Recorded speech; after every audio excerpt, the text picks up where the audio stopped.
Well, I mean, I found it rather bizarre when the president said, we can't export weapons to be used in war. So why do you produce weapons? I mean, are you producing museum pieces? I mean, what is the point?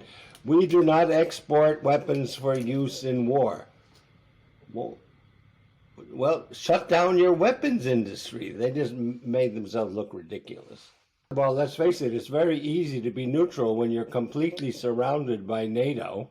I don't think that the Swiss government gets much sympathy from countries that have been invaded, like mine.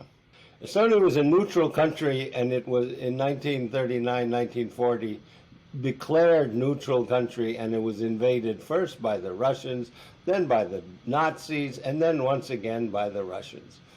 Neutrality is a fine thing to have if you're surrounded by NATO, but it doesn't work.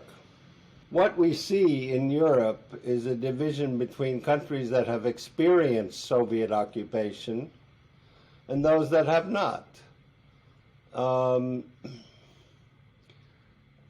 know, in this country, everybody has a relative or a grandparent, someone who has suffered under Soviet Russian behavior.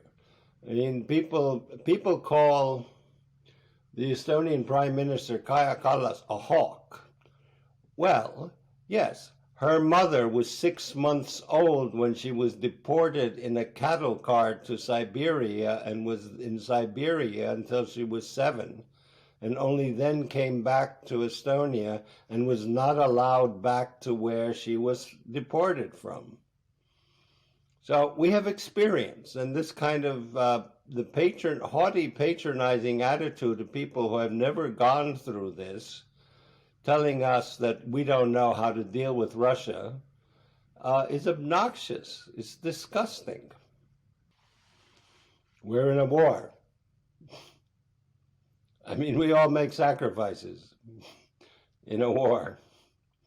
We pay higher energy costs. We do that too. Fine. I mean, the cost of not using Russian oil and gas, I mean, that affects everyone. The short-term problems for people here simply do not matter when it comes to the war crimes being committed right now in Ukraine.